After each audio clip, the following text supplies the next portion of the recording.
ভগবান রূপের জাল বিছিয়েছিলেন গো। বললে মনোমৃগী হেন কালে পড়িল রূপের জালে, সন্ন দেহ পিঞ্জরে রহিল। ভগবান জাল বিছিয়ে রেখেছিল, আমার সেই মন জালের মধ্যে ধরা পড়ে গেল।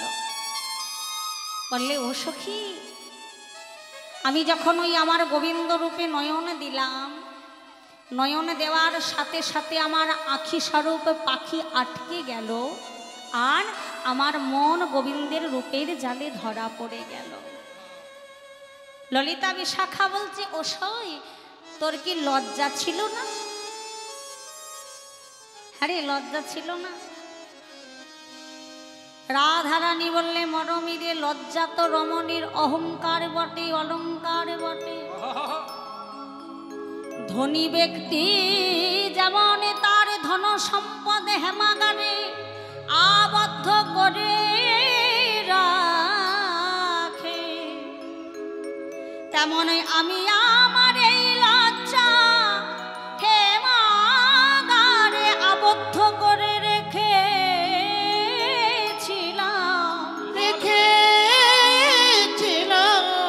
কিন্তু মরমিরে কি হলো জানিস?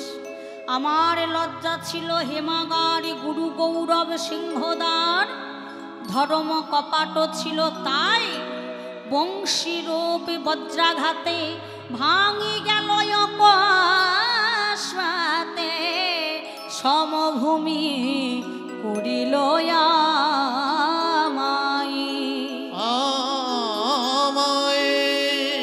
অমরমি। লজ্জায় আমার ছিল। দেখবেন মাগো, ধনী ব্যক্তি তার যত ধন সম্পদ আছে যত্ন করে হেমাগারে আবদ্ধ করে রেখে দেয়, রাখে না, যাতে কেউ কোনোদিন চুরি করে নিয়ে যেতে না পারে। যার অতিরিক্ত বাবা সোনা গয়না আছে, সে দেখবেন ঘরের মধ্যে রেখে দেয় না, কি করে ব্যাংকে গিয়ে লকারে তুলে দিয়ে আসে সোনা গয়না, যাতে কোনোদিন চুরি না হয়ে যায়। তো রাধারানীর ওই লজ্জা, রাধারানী বলছে, মরমি আমার লজ্জাটাকে আমি যত্ন করে হেমাগারে আবদ্ধ করে রেখেছিলাম, কোনোদিন কেউ তার বন্ধন দশা ঘোচাতে পারে নাই। কিন্তু আজ কি হলো সখী, না লজ্জা ছিল হেমাগারে গুরু গৌরব সিংহদা। আমার ঘরে গুরুজন আছে, শাশুড়ি ননদী আছে, ধর্ম কপাট ছিল তাই। তাহলে কপাট হেমাগারের যে দরজা, সেটা ছিল আমার মান ধর্ম, ধর্ম কপাট ছিল তাই। কি হলো না বংশীরূপে বজ্রাঘাতে, আহা ত্রিভঙ্গ বঙ্কিমঠামে দাঁড়িয়ে প্রাণ গোবিন্দ যখন ওই মধুর মুরলীর ধ্বনি করতে লাগলেন, ওই বংশীরূপে বজ্রাঘাতে, বাঁশির সুর তো নয় বাবা, বাঁশির সুর যেন নয়, যেন মনে হচ্ছে বজ্রের আঘাত। ওই বাঁশির সুর যেই না আমার কানে গেল, বংশীরূপে বজ্রাঘাতে ভাঙিয়ে গেল অকস্মাতে, সমভূমি করিল আমায়। সখীরে, যেই না আমি ওই বংশীর ধ্বনি শ্রবণ করলাম, তখন আর আমার আপনার বলতে কিছু রইল না। আমার সর্বস্ব ওই গোবিন্দ চরণে সমর্পণ হয়ে গেল। আহা, আমার এই শূন্য খাঁচাটা পড়ে রইল, শূন্য খাঁচাটা পড়ে আমার মন প্রাণে দেহ জীবনে যৌবনে যেন ওই গোবিন্দ চরণে সবই সমর্পণ হয়ে গেল।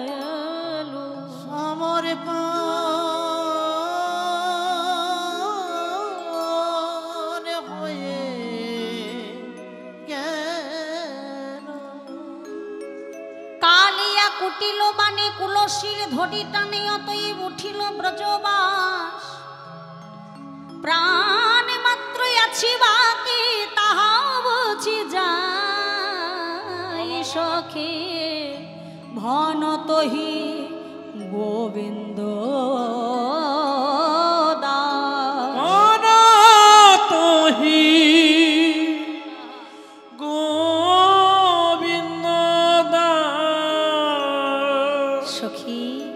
আমি তাকে দর্শন করলাম, তার চরণে সর্বস্ব দিয়ে দিলাম।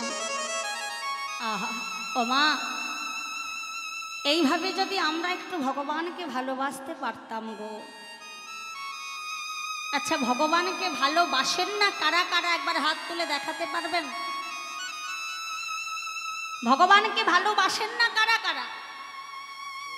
কারা ভগবানকে ভালোবাসেন না? বাহ, এখানকার মায়েরা বোঝেন।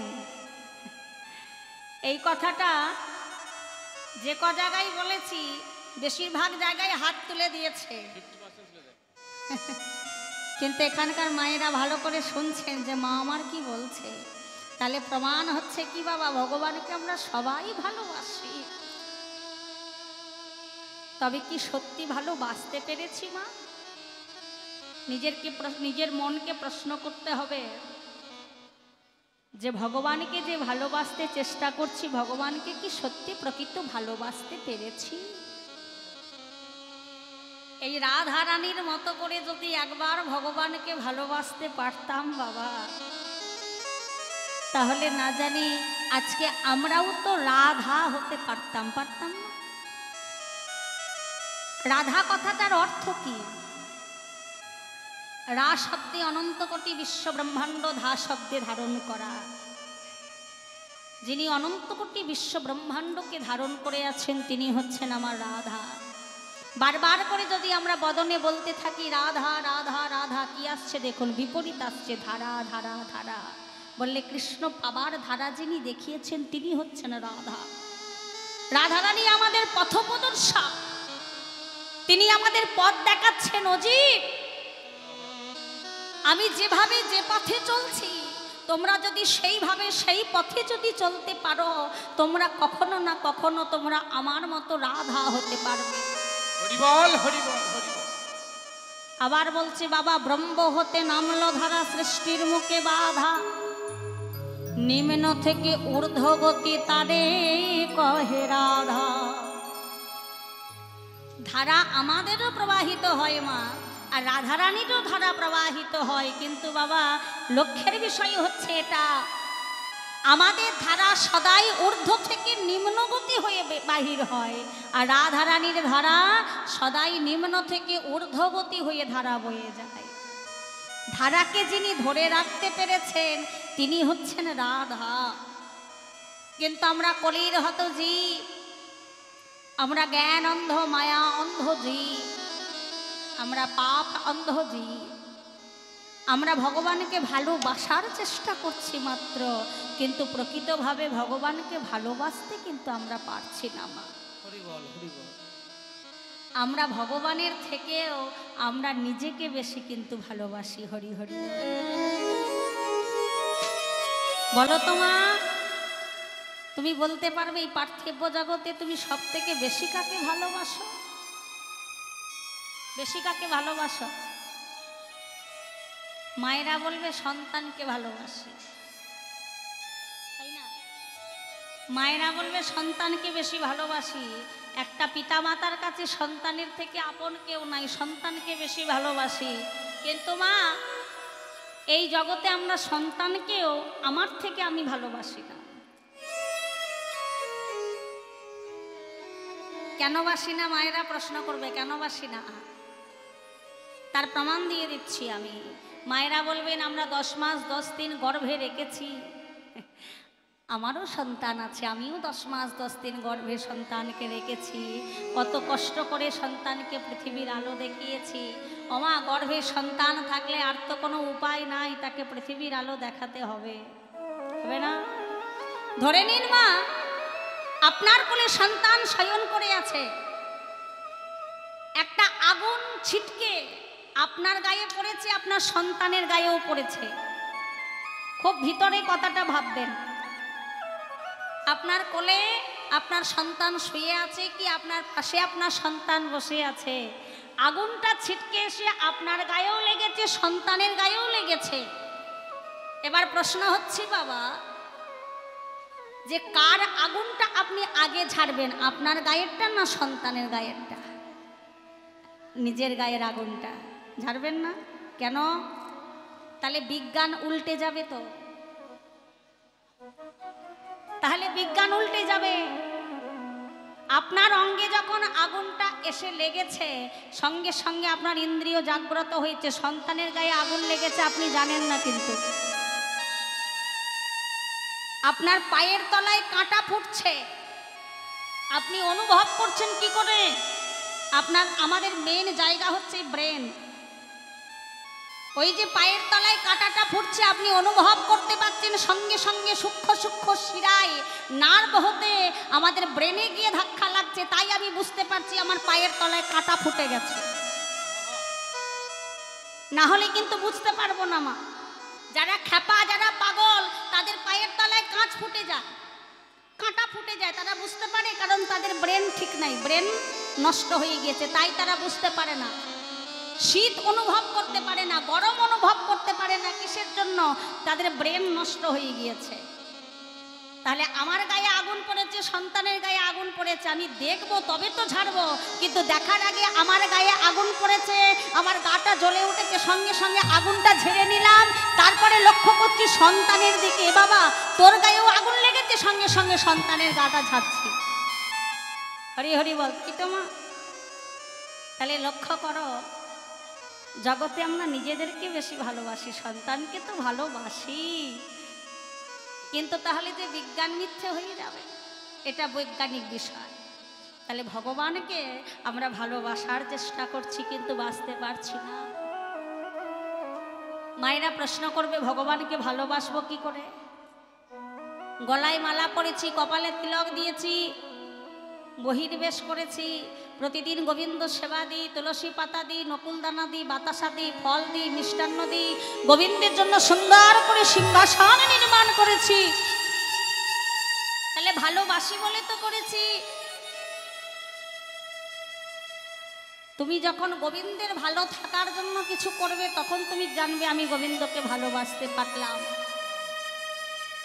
আর যখন তুমি নিজেকে ভালো রাখার জন্য গোবিন্দের কাছে আঁচলটা পাতবে না মা, তখন জানবে তাকে ভালোবাসতে তুমি পারোনি, তুমি নিজেকে ভালোবাসতে শিখেছো। বৃন্দাবনের আলা ভোলা গোয়ালিনীগণ, তারা সদাই গোবিন্দের সুখ চিন্তা করত, তারা কখনো এটা ভাবত না হে গোবিন্দ আমরা কেমন করে ভালো থাকবো।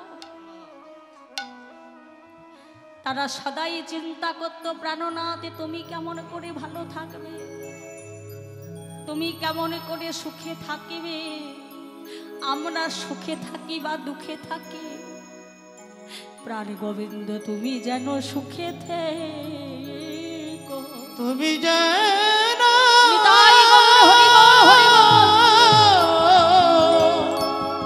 সুখে থেকো, সুখে থেকো।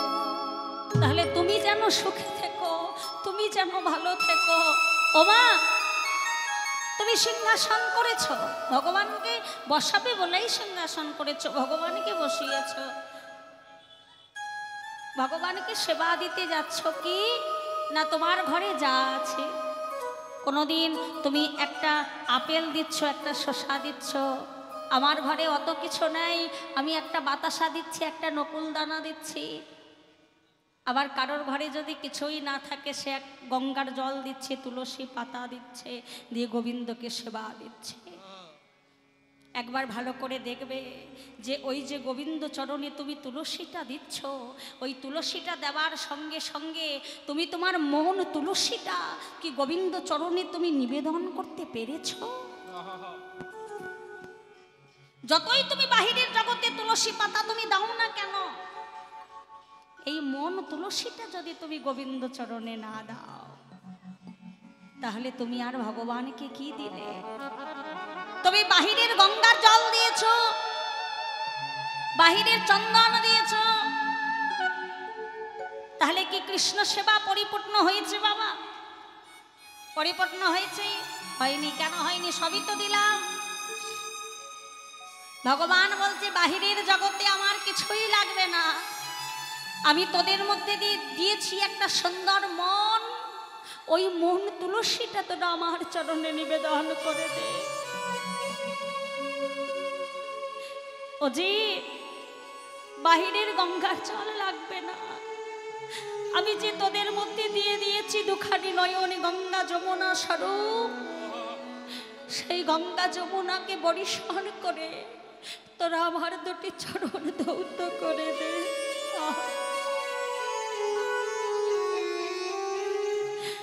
বাহিরের জগতের চন্দন লাগবে না বাবা, তুমি যদি তোমার ওই ভক্তি চন্দনটা একটু গোবিন্দ চরণে মিশিয়ে দাও, আর কিচ্ছু দিতে হবে না,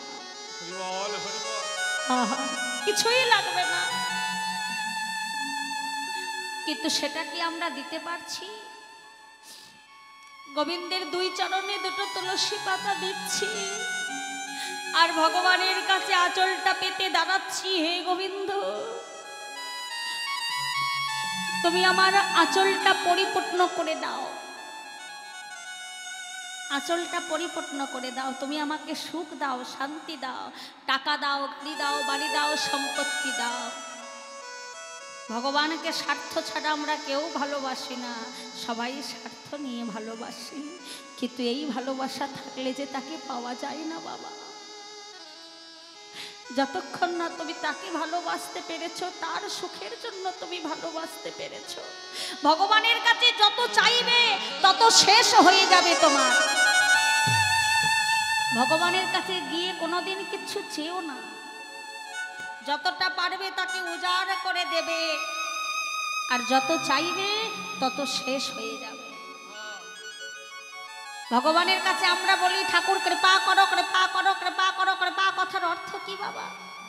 ক্রি মানে হচ্ছে কর্ম, পা হচ্ছে প্রাপ্তি, কর্ম করে পাওয়ার নাম হচ্ছে কৃপা। ভগবান বলছে আমি কৃপা করে রেখেছি, তোমরা যার যেমন কর্ম তোমরা সে তেমন ফল পাবে না। তাই গৌর হরি হরি। তাহলে ওমা একবার যদি রাধারানীর মতো করে ভালোবাসতে পারতাম ভগবানকে, না জানি আজকে আমরাও কিন্তু গোবিন্দ রূপ দর্শন করতে পারতাম।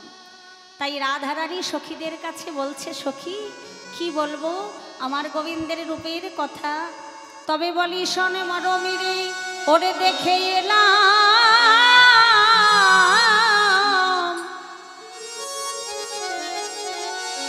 তারে সখী, ওরে দেখে এলাম তারে দেখে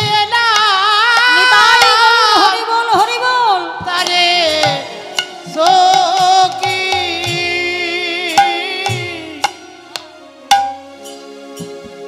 দেখে এলাম তারে,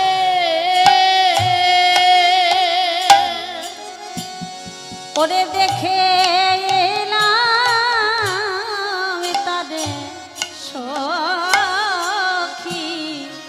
ওরে দেখে এলাম তারে দেখে এলাম তারে সখী, দেখে এলাম তারে,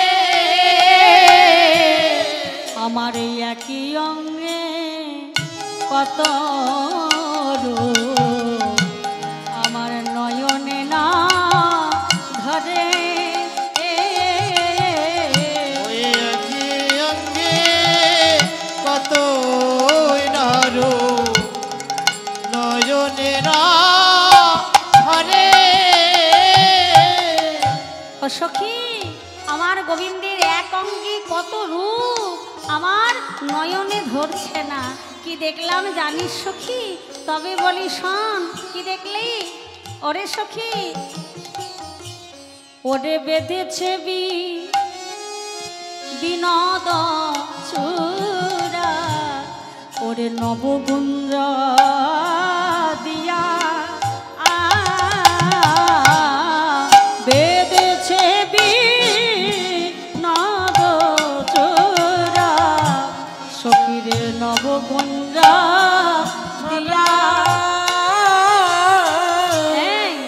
তাহাতে ময়ূর পা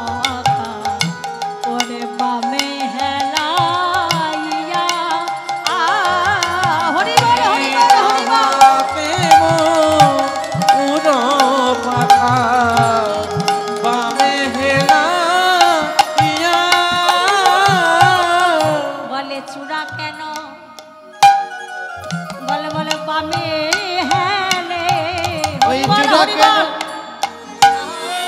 বামে হেলে বলে বলে চূড়া কেন বামে হেলে চূড়া কেন বামে হেলে বলি ও ললিতা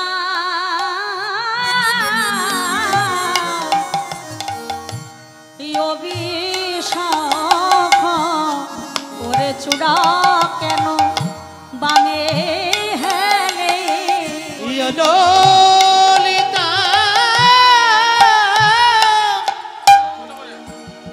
বিশাখা বলি চূড়া চূড়া কেন বামে হেলে আমার ও ললিতা অভিশাখা চূড়া কেন বামে হেলে বলি ও ললিতা অভিশাখা চূড়া কেন বামে হেলা আমার তাহাতে ময়ূর পাখা ওরে বামে হেলা ইয়া আর নিতাই গৌর হরি বল হরি বল। ফুলের পাকা বামে হেলা ইয়া ওমা গোবিন্দের মাথায় সুন্দর করে চূড়া বাঁধা আছে, আবার একটা ময়ূর পাখা আছে, আবার কি করেছে জানি সখী দেখলাম ওই চূড়া একটু বামে হেলে আছে। তা মাগো চূড়া বামে হেলে আছে কেন? কেন সোজা থাকলে হতো না বাবা? হতো তো। একদিন কি হলো দেখো, একদিন ভগবানের ওই মস্তকের চূড়া আর ভগবানের চরণে যে নপুর থাকে দুজনের মধ্যে বড় ঝগড়া হয়েছে, ঝগড়া হচ্ছে। দেখবেন তিনজন লোক ঘুমাচ্ছে বা শুয়ে আছে, পাশাপাশি দুজন যদি ঝগড়া করে তা হ্যাঁ গো মাঝখানে যে লোকটি শুয়ে থাকবে তার কি ঘুম হবে? ও মা ঘুম হবে? হবে না তো। তাহলে মস্তকের চূড়া আর চরণের নপুর তার মধ্যেখানে কি আছে বাবা? হাতে মোহন বাঁশি। এখন বাঁশির আর ঘুম হচ্ছে না, এই চূড়ার আর ওই নপুরের ওই দ্বন্দ্ব দেখে। হ্যাঁ, চূড়া নপুরের হলে দ্বন্দ্ব শ্যামের মুরলি কহিছে। আজকে নপুরের সঙ্গে চূড়ার যেমন দ্বন্দ্ব হয়েছে, আজকে গোবিন্দের ওই বাঁশি তখন আর চুপ করে না থাকতে পেরে বলছে, এই নপুর, এই চূড়া, তোমরা এত ঝগড়া করছো কেন? বলি আমাকে একটু ঘুমোতে দাও তো বাপু। তাহলে মা চূড়া নপুরকে কি বলছে? চূড়া আজকে নপুরকে বলছে, হতভাগা নপুর, তুই থাকিস গোবিন্দ চরণে, তোর স্থানটা কোথায়? পায়ে। হতভাগা, আরে আমি থাকি আমার গোবিন্দ শিরে। তাহলে উঁচুকে হতভাগা, দূর হয়ে যা, দূর হয়ে যা হতভাগা। আমার যেই না এই কথা বলেছে, আজকে চূড়া উচ্চ হয়ে বসে আছে, গোবিন্দের শির অধিকার করে বসে আছে। গোবিন্দের শির অধিকার করে বসে আছে বলে সে আজকে চরণের নপুরকে বলছে, হতভাগা দূর হয়ে যা, তুই চরণে থাকিস, আমি মস্তকে থাকি, আমি বড়। তখন গোবিন্দের হাতের ওই মোহন মুরলী চূড়াকে বলছে, ও ভাই চূড়া, তুমি তো জানো না ওই গোবিন্দ চরণে পাওয়ার লাগি কত সাধু, কত মুনি ঋষি, কত যোগী ধ্যান করে, কত সাধনা করে আমার গোবিন্দের চরণে পাই না। গোবিন্দের চরণে পাই না, ওই চরণে পাওয়ার লাগিস কত জনা গৃহত্যাগী হয়, ঘর ছাড়ে, স্বামী পুত্র কন্যা সর্বস্ব ত্যাগে করে দেয় ওই আমার গোবিন্দ চরণ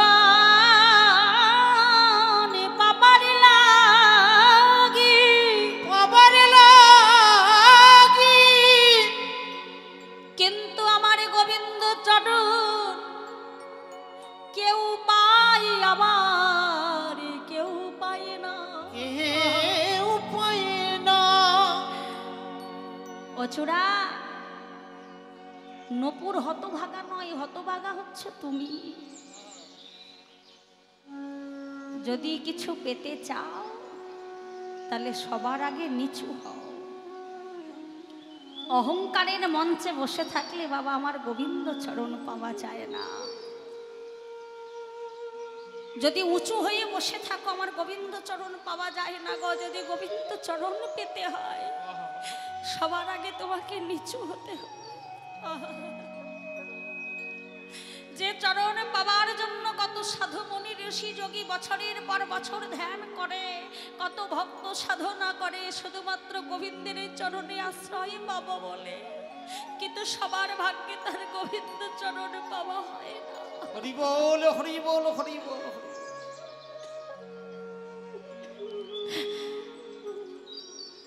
তাই নপুর তুমি ভাগ্যবান, তাই তুমি গোবিন্দ চরণ পেয়েছ। আর চূড়া হচ্ছে হতভাগা, তাই সে গোবিন্দ শিরে উঁচু হয়ে বসে আছে। যেই না এমন কথা বলেছি, আজ গোবিন্দের মস্তকে রয় মহান চূড়া, মহান চূড়া। নপুরকে বলেছি ওহে নপুর, তুমি তো বড় ভাগ্যবান, তা তো আমি জানি না। জানি না আমি গোবিন্দ শিরে বসে আছি, আমি তো আর নাবিতে পারব না। আরে নামিতে পারব না। ওহে নপুর, তাই আমি তোমার কাছে করজোড়ে অনুনয় বিনয় করে বলি,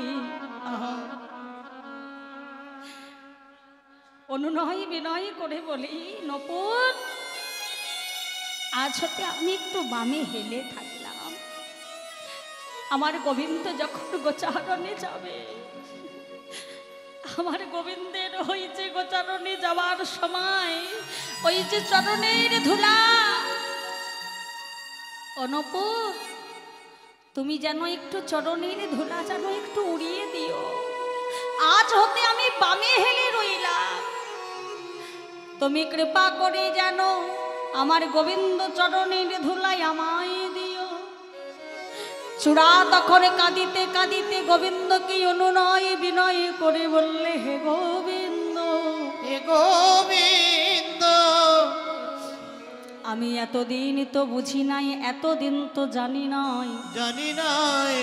তাই প্রভু তোমার চরণে মিনতি করে জানাই, আমি অধমে বলে তুমি জানোই আমায় কভু চরণে ছাড়া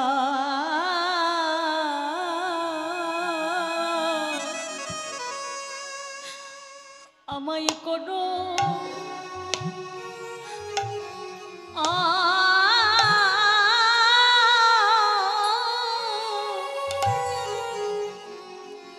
করোনা করোনা গো।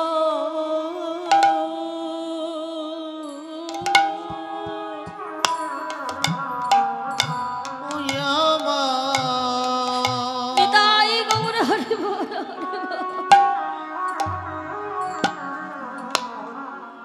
আমায় চরণে ছাড়া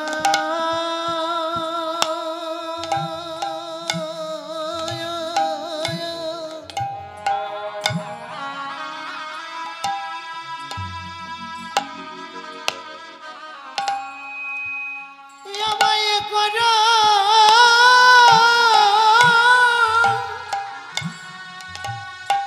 করোনা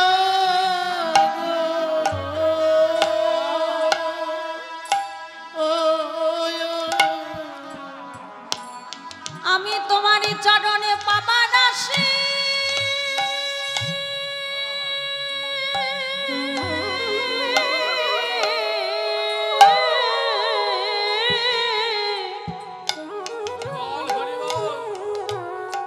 ওগো চরণে পাবার আসি,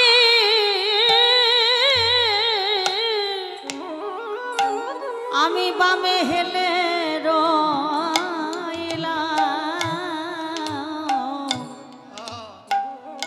আমায় কোনদিন চরণ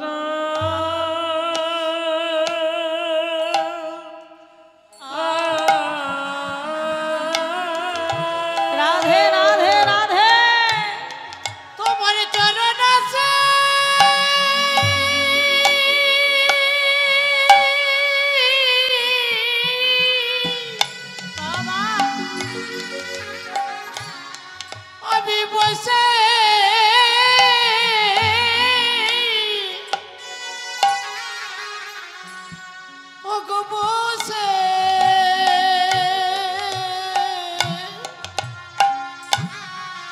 বসে রইলাম।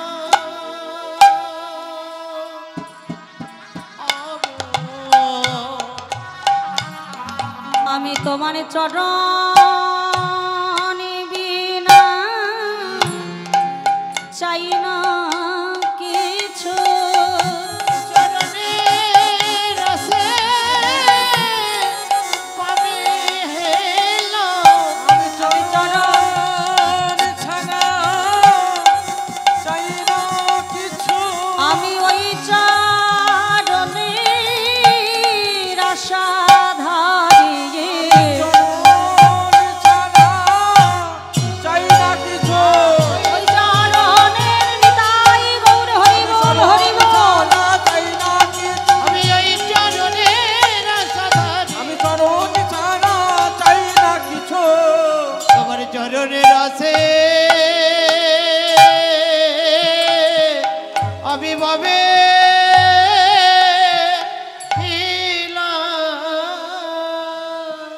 তাই গোবিন্দের ওই মস্তকের চূড়া যে বামে হেলে রাধারানী বললে সখীরে আমি তাকে দেখলাম, কিন্তু আমার এই দুই নয়নে গোবিন্দের রূপ দর্শন করে আমার কিছুই হলো না। গোবিন্দের রূপ দুই নয়নে ধরলো না, তাই না বাবা? তাহলে আমার গোবিন্দের যে গোটা অঙ্গ, তো গোটা অঙ্গে বাবা কটা চাঁদ আছে? শাস্ত্র কলমে দিলেন কামে গায়ত্রী মন্ত্র রূপ হয় কৃষ্ণের স্বরূপ, সার্ধ 24 অক্ষর তার হয়, সেই অক্ষর চন্দ্র হয় কৃষ্ণ করি উদয়, ত্রিজগতে কইল কামময়।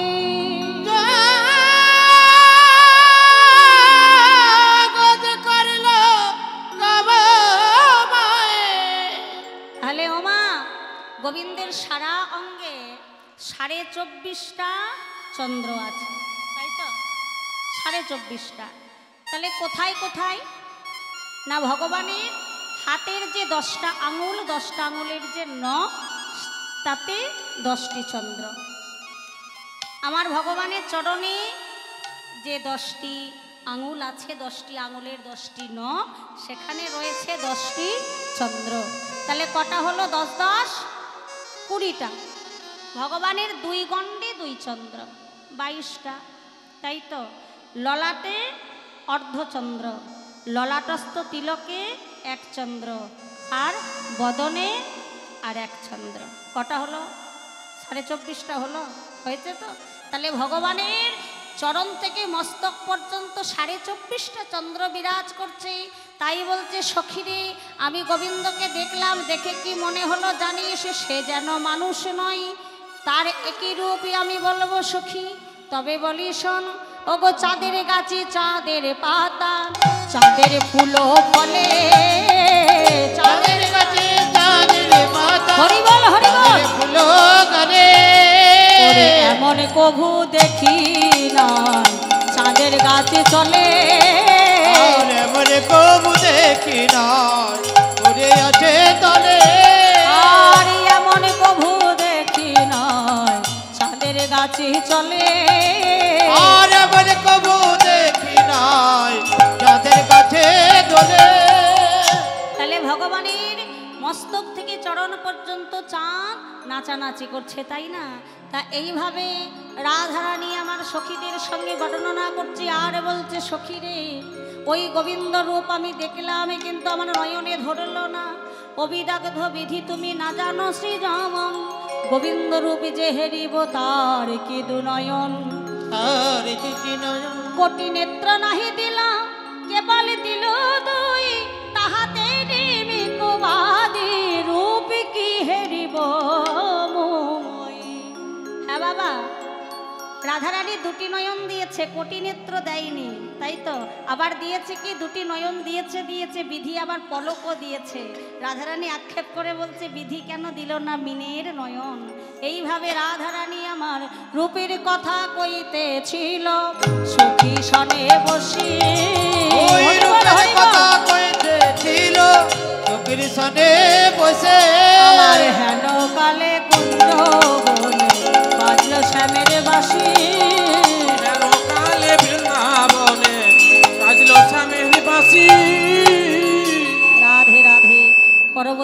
দাদা এসেছেন, আপনারা আস্বাদন করুন রাধা কৃষ্ণের গুণানুকীর্তন।